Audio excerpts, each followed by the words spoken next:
Salut à tous, bienvenue sur la nouvelle vidéo de la chaîne. Aujourd'hui, analyse de mes trades de cette semaine. Donc, j'ai pris un trade lundi sur XO et un trade hier sur GU. J'ai pas pris plus de trades, j'avais pas plus d'opportunités que ça. On va plutôt se focus sur vraiment les meilleurs setups afin d'éviter de traîner sur un marché où c'est une semaine où il y a FOMC, donc on va avoir beaucoup de manipulations. On peut le voir aujourd'hui déjà avec la config du prix d'aujourd'hui qu'on est rentré dans un range hier, on pouvait pas le voir parce qu'il avait fait son plus haut ici, on a fait notre plus bas ici lors de la session de l'Asian. Ici, on a commencé à buter sur le plus haut, donc là il y avait déjà un indicateur, l'Asian nous le confirme, on descend aujourd'hui sur Londres, donc là on est dans cette phase de compression normale aujourd'hui Fed, FOMC, donc voilà. C'est des réactions normales, c'est à peu près pareil sur le gold aussi, on le voit, hein, même merde. Du coup, je vais vous présenter le trade sur EU parce que il est pareil sur EU et GU, sauf que sur GU, il est plus technique et je suis rentré en plus petite unité de temps, donc on peut le voir, on va le voir sur EU du coup. En 15 minutes avec entrée 5 minutes. Donc je pense que la plupart des gens descendent sur ces unités de temps-là. Si vous n'êtes pas sur des unités de temps-là, regardez, mais n'essayez pas de reproduire, vous allez rien comprendre. Alors du coup, la journée d'hier, du coup, on l'a vu en 1 heure, ben là on le voit mieux en 15 minutes. Donc là, il a fait son nouveau plus haut. Il y va une deuxième fois pendant la session asiatique. Il se fait rejeter parce qu'il est dans cette zone avec cette imbalance. Il touche les 50% de l'imbalance M15. Du coup, ouverture après de Londres. Donc là, ça c'est dégueulasse. Compression, indécision du prix. Il y va pendant l'ouverture de London, le cross de London et de New York. Il refuse là le sweep et du coup, il descend. Donc là, c'est pour ça que je ne l'ai pas pris. Le trade, s'il avait sweep, j'aurais pris le short, sinon je ne le prends pas. Du coup, là, il fait son plus bas ici. Il refait son impulsion haussière pendant le début de London et à ce moment-là, du coup, bah, moi j'ai mon injection haussière, j'ai mes cassures de structure ici, du coup, moi je place mon Fibo. Donc déjà ça, c'est la première des choses que je fais. Ensuite, dans ça, je vais tâter du coup en 1 heure, on va voir qu'il y a une imbalance. Ça, c'est les plus belles imbalances. Ça, c'est celles pour moi qui ont le plus de value, c'est quand vraiment il a ces trois bougies blanches successives, pas une noire. Ça, c'est les plus belles. Les autres, elles fonctionnent où il y a une noire, une petite noire ici et une grande blanche et une grande blanche. Mais là où il y a le plus de probabilité, on va dire, que l'imbalance réagisse, c'est vraiment quand il y a soit ces trois noirs, trois blanches, je veux dire, ou ces trois noirs. Par exemple, là, il y a trois noirs. Du coup, on met notre imbalance. On va partir en replay, comme ça, ce sera plus simple. Il me l'a mis où là, le replay? Aïe, aïe, aïe, aïe. Les aléas du direct. Donc là, eh oui, il m'a fait partir. Ah oui, il m'a mis sur gold. Ok. Hop, hop. Replay. Commencer un nouveau. Donc voilà. Là, il arrive sur les 50% de notre zone. Est-ce que voilà, je vais mettre. Et le 50% de notre zone correspond au point P daily. Donc la première réaction. Si on descend en 5 minutes, on voit qu'il y a une réaction. Donc là, il y a des gens ici, ils vont acheter, c'est sûr. Ils prisent, vas-y, j'ai ma confluence, j'ai mes 50%, on va passer à la hausse. En liquidité, il y a quoi? Ben ici, le previous daily low, il a été pris par l'Asian. Donc il nous reste le previous daily high ici et les previous des sessions du jour d'avant. Donc ça, c'est des targets intéressants à aller chercher. C'est les liquidités les plus proches à l'opposé. Après, il y a toujours ce petit gap là et les liquidités basses. Mais il va pas aller le chercher parce que on a vu qu'ici, il a fait son plus bas et il l'a confirmé en cassant du coup sa structure baissière. Donc là, ils vont se dire on va rentrer là et sur les premières intentions, ils vont se refumer. C'est comme ça que le marché fonctionne. Il va piéger du coup tous les gens, surtout qu'il y avait toujours notre zone. On le voit en 15 minutes. Voilà. Donc il clôture toujours au-dessus des 50% pour le moment. Il allait faire un tour dans notre zone, mais on n'a pas eu nos confirmations qu'on recherche nous dans la zone. Nous, on aime bien aller chercher les FIBO. Les 61 du FIBO ou les 666 ou qui au moins ils viennent chercher les 50% de l'imbalance ou de notre zone. Parce que moi ici, ce que j'ai en fait, c'est qu'on le voit bien en 15 minutes, c'est qu'ici on a notre bloc d'achat. C'est les dernières ventes qui correspondent à l'accumulation pour faire ce mouvement haussier. Donc ici, notre bloc d'achat est là. On a notre zone qui est ici, donc on peut voir il y a une confluence. Et moi, ce que j'aime bien utiliser, c'est lisser en fait. Institution Candle, et en fait, c'est là où ils commencent à faire leur dernière vente pour aller chercher leurs achats derrière. Donc Ça, c'est une confluence que j'ai en plus. Donc là, j'ai mon bloc, j'ai mon IC, j'ai mes niveaux FIBO, donc j'ai un achat à aller chercher là-dedans. Là encore, une confirmation que les gens ils vont faire, ils vont voir cette englobante-là. Ouverture de New York en plus de la pré-session, 14h30, énormément de manipulation. Beaucoup de gens vont se placer là, ils vont se faire fumer. Prochaine bougie, hop là, indécision, indécision, indécision, et on tranche. Et on vient liquider tous ceux qui étaient là-dedans. Donc là maintenant moi on va placer du coup, on a fait nos zones en H1 M15, on peut aller en M5. On peut aller en M5 se placer. Donc là on voit déjà qu'il allait chercher les premières liquidités du plus bas les premières liquidités du plus bas de London qui sont ici. On avance. Nous ce qu'on veut c'est qu'il touche. Voilà. Là. Voilà, ici. Lou ici il a touché notre liquidité. On peut le voir ici que notre zone en fait H1, quand on descend en plus petite unité de temps, on voit qu'en fait qu'elle est pas propre. C'est pas des belles bougies blanches comme on l'a vu on l'a vu en H1. En fait, c'est une imbalance où il va avoir quand on va aller en M15, vous voyez, il y a des mèches partout ici. En fait, il n'y a pas vraiment d'imbalance à proprement parler. En fait, c'est des blocs. Vous pouvez appeler ça des OB, des BB, ce que vous voulez, mais ça, c'est des blocs. Et EU et GU, ils réagissent énormément aux blocs. Donc là, en fait, il y a des blocs intéressants. Et il est allé chercher les 50%, mais pas toute la liquidité. Donc là, ce qu'on peut faire, on peut, il y a des gens, ils vont se placer là. Ils vont se placer là, parce qu'ils ont la pin bar englobante, mais il faut aller se protéger en dessous en fait de ce bloc ici avec les petites liquidités. Donc on va aller se placer en dessous, on va placer le TP ici, on va aller chercher au moins le haut de la structure, et on s'est dit qu'il y avait les previous high qui étaient ici. Donc là, on a notre ratio de 3. Donc là, ça c'est une école, elle se prend. Ensuite, quand le mouvement il se voit, quand il envoie le mouvement, on voit qu'il bug. Normalement, s'il avait vraiment fait ce mouvement propre, il aurait dû envoyer la sauce directement. Mais là, on voit bien qu'il va aller chercher les liquidités qui ont été créées ici. Et à ce moment-là, il te donne la confirmation la plus propre, c'est celle-ci. Mais celle-ci est valide aussi. Mais la différence en fait entre celle-ci et celle-ci, c'est que celle-ci, vu que la confirmation est haute, tu dois avoir un gros SL. Là, il fait genre 8 pips ton SL. Moi, quand il fait plus de 8 pips ou 8 pips, généralement, j'entre pas. J'entre quand il fait entre 4 et 6 max.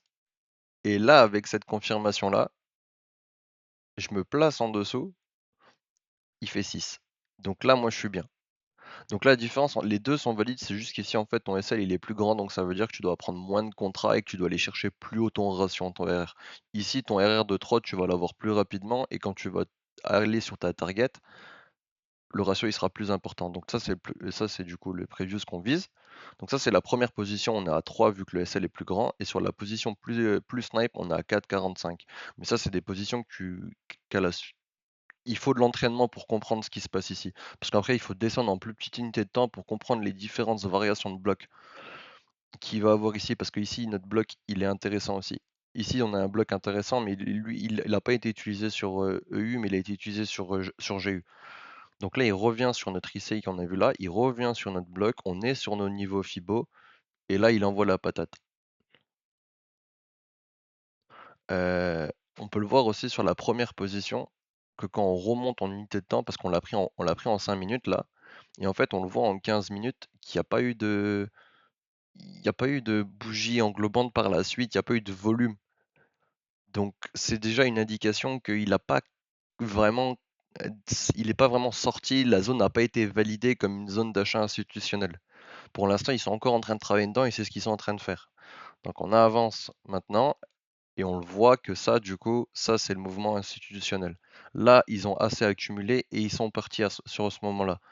On peut descendre en plus petite unité de temps, mais ce serait trop compliqué pour ceux qui utilisent des grosses unités. Il faut déjà avoir une compréhension des grosses unités avant d'aller en dessous, avant d'aller chercher tous les blocs et comprendre la pertinence de chaque bloc. Donc là, du coup, donc là, nous, notre point d'entrée, il a été effectué. Nous, on va chercher, du coup, au minimum, du coup, les 0% de la structure, vu qu'on s'est placé ici. Donc on a notre ratio de 3 dans tous les cas avec mon entrée et l'entrée de base, on a 2,3 sur une entrée sur une entrée plus basique, voilà. Et on est déjà à 3 du coup, sur mon entrée. Mais celle-là, la deuxième entrée, je vous ai dit, c'est de l'expérience, donc on peut pas la prendre tout de suite. Il faut d'abord prendre les simples pour ensuite comprendre la pertinence de chaque bougie. Donc là, on casse le niveau là, il vient retracer un chouï. Ici, il y a un bloc qui réagit à ce bloc. On peut les voir en 15 minutes. Il me laisse ici, une petite, mais c'est là où notre bloc se situe en fait ici. Donc, on va avancer. Mouvement d'indécision. Mouvement de confirmation après l'indécision. On reste en 5 minutes. Donc là, à ce moment-là, je vous ai pas dit, mais ici en fait, ici on peut monter notre stop loss. Vu que là on a cassé la structure par une bougie franche, il a fait sa petite correction. Là, il a validé. Oui et non. En cette unité de temps-là, il l'a pas validé, mais en plus petite unité de temps, il l'a validé en fait. Donc on va dire sur cette unité de temps-là, vous montez votre SL, vous le mettez là. Donc là, vous pouvez pas perdre. C'est soit vous prenez un petit gain, soit vous perdez pas. Et ça, déjà dans la tête, ça fait du bien. Donc là, à ce moment-là, le niveau, il vient péter en fait, du coup, notre structure. Nous, ce qu'on visait, du coup, c'était les previews de session et les previews high, qui sont vraiment, du coup, le preview high et sur, euh, et sur l'Asian. Donc là, on y va, bougie franche qui cache. Donc sur la position que moi j'ai prise, que j'aurais prise sur EU, elle est à 3 et le ratio là, il est à 4. Et là, le ratio, du coup, il y a 2,20 et à 2,28. Et 3 si on le touche. Mais genre, donc là, normalement, là, on l'a pas à 3, voilà. Et en fait, on se rend compte, ah là, qu'il y a eu un rejet. En fait, il est jamais allé le chercher. On le voit après par la suite, du coup, quand la journée est finie, on le voit. C'est pour ça que ici, en fait, ce qu'il faut faire, c'est on le voit en 5 minutes. Comme on a déplacé ici notre trail stop, j'appelle ça un trail stop, on va le déplacer ensuite ici quand il va faire cette bougie-là. Et une fois qu'il a fait cette bougie-là et qu'il recommence, on déplace notre trail stop ici en termes de structure et surtout en termes de cette grosse structure de base. Même si nous on allait chercher là, on veut aller chercher ici, mais on est déjà arrivé on a déjà retracé la structure, il devrait aller vraiment plus haut dans cette zone ici, chercher des liquidités et tout. Mais on va pas risquer en fait, euh, là, je le prends sur le trade là, voilà, sur celui-ci. Là, on a 3,27. Ici, on a 4,30. La prochaine protection, on va dire, de ce prix, elle serait là parce qu'il y aurait l'imbalance. Donc, on irait risquer. Ici, on serait à 3,23. Là, on serait à 1,70, donc 1,25.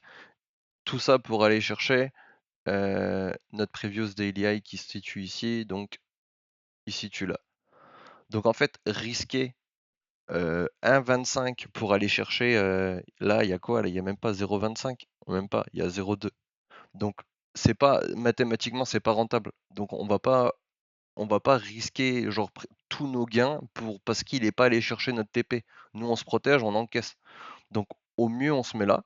Ici, c'est valide, hein. Ici, c'est complètement valide de mettre son trail stop ici et de risquer de se dire: «Bon, ben, je risque je risquerais tout ça pour aller chercher le peu ici.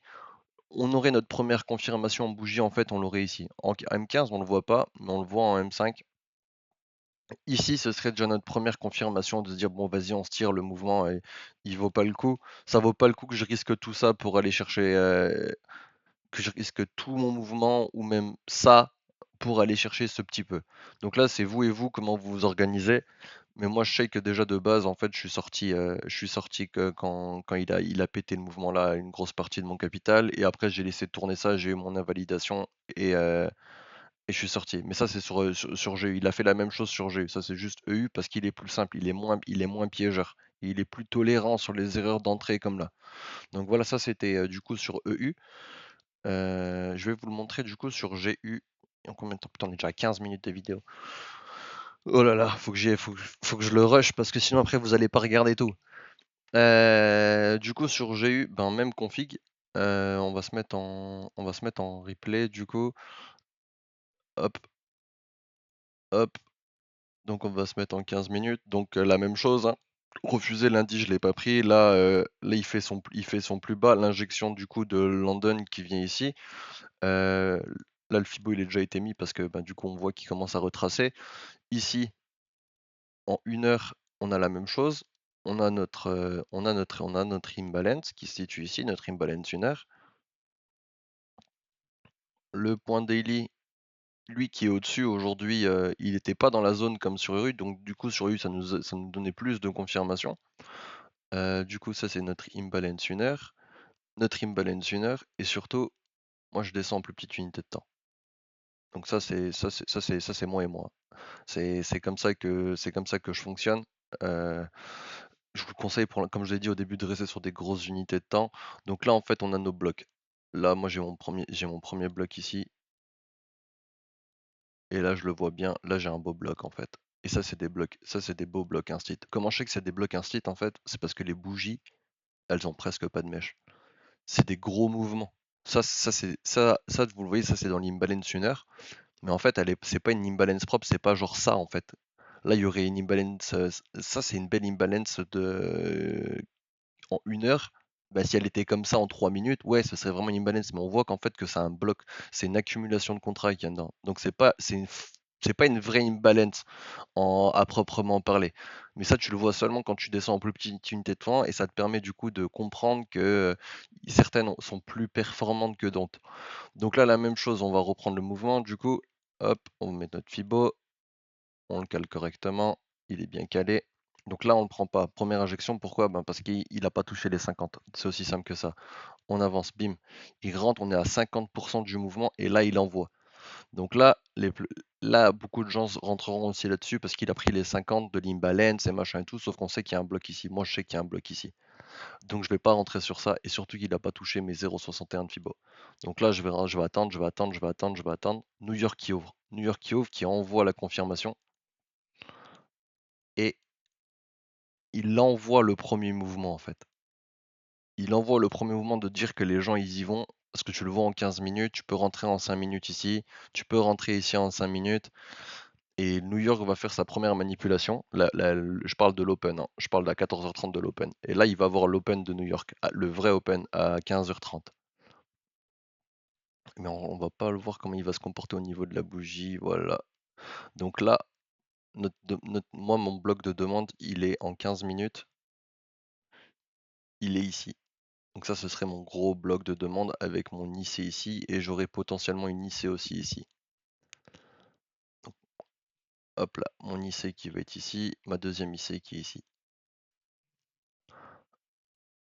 Et en fait, c'est tricky parce que plus tu descends en time frame, tu te rends compte en fait des blocs qui est ici.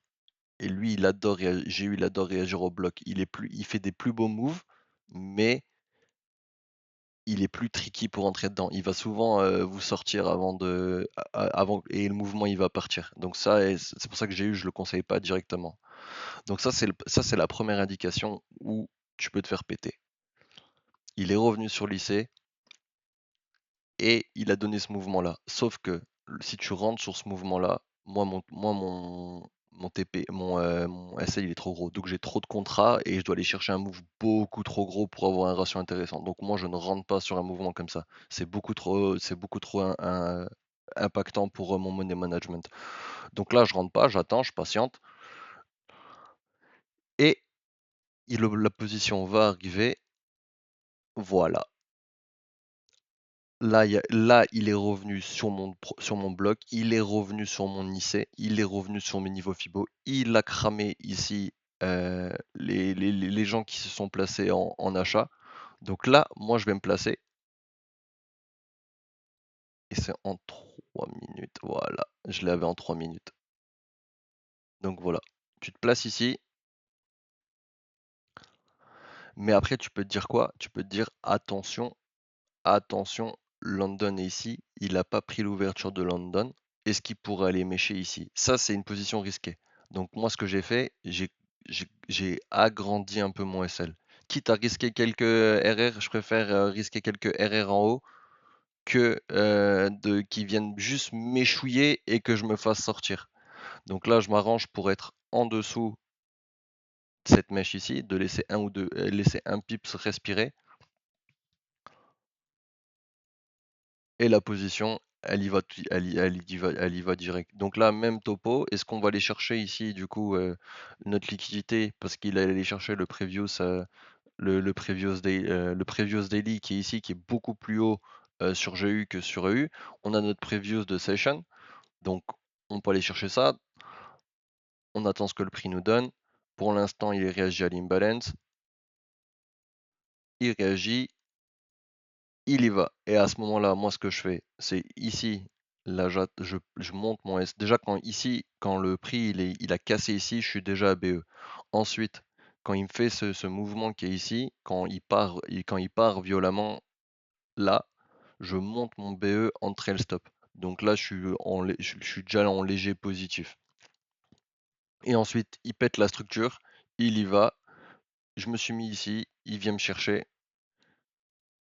Et il fait la même chose que sur EU, c'est que là, là, on le voit bien, il n'est pas allé le chercher. Donc là, maintenant, deux options s'est dessiné devant moi.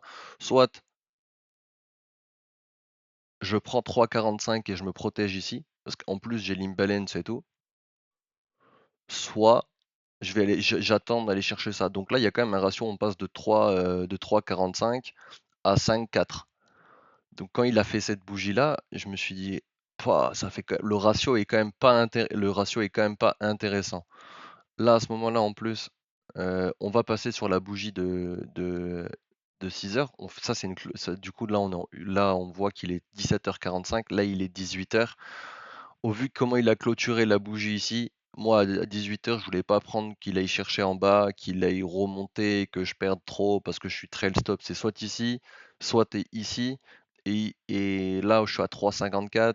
Là, je suis à 5,25. Je suis sorti ici à 4,49 pour aller chercher quoi? Pour aller chercher la 0,02. J'ai fait, vas-y, tu sais quoi, je sors de la position, il a pas touché. Je vais pas risquer une nouvelle bougie horaire pour aller me faire, pour aller perdre autant RR. J'ai pris un choix, c'est mon choix.